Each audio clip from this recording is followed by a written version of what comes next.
Всех приветствую, с вами Борис Лобода.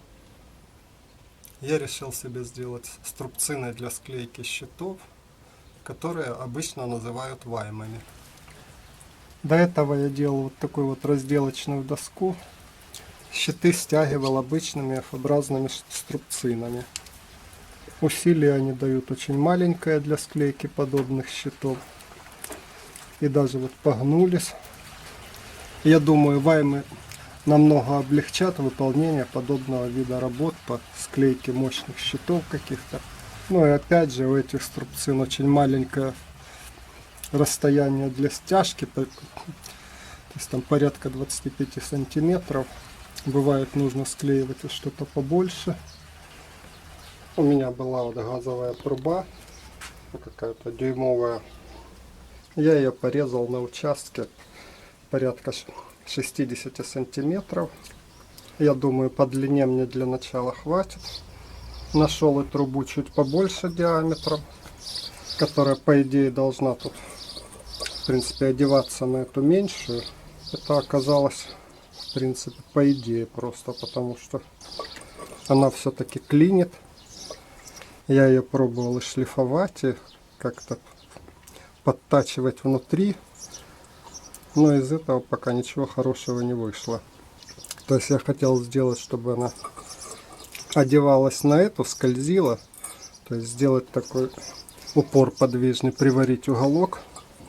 То есть она как-то одевается, но говорить о нормальном скольжении тут, конечно, нельзя. То есть я и основную трубу шлифовал тут, подшлифовывал и саму втулку внутри. Но хорошего скольжения так и не получилось у меня. Затратил где-то 2-3 часа на одну пару. Барабан даже специальный делал для шлифовки. Он уже стерся даже от одной втулки. Но если говорить о полном комплекте, сколько времени и труда надо на это затратить, то думаю, нужно искать пока другое решение. И вот сооружал такой импровизированный токарный станок, что ли, с задней бабкой специальной, трубу, чтобы вращать, шлифовать. Хорошего результата добиться не удалось. Втулка все равно клинит на трубе, поэтому будем искать другое решение. Хочу вместо металлических упоров пока попробовать деревянные, хотя бы для начала. Посмотрим, как они будут держать. У меня вот есть такая рейка из дуба. Дуб уже старый, выдержанный. В принципе, в ваймах, конечно, усилие довольно большое развивается. Возможно, дуб выдержит. Посмотрим. Для начала я подровняю рейки на шлифовальном станке, а потом уже бока подрежу на циркулярке. Рейка, конечно, кривовата. Надо будет ее выровнять.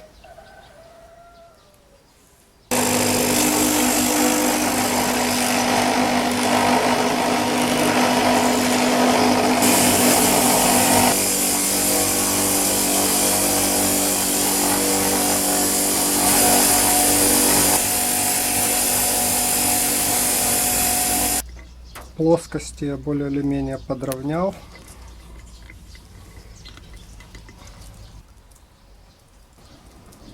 Теперь нужно подрезать бока. Боковушка у нас, конечно, гуляет. Проверю толщину. 44, 43, 8, 85 где-то. 44, 43, 9, 43, ну, 85 пускай, 43, 9, 44. Ну и тут, конечно, грубая шероховатость у нас. 40-я лента использовалась для шлифовки.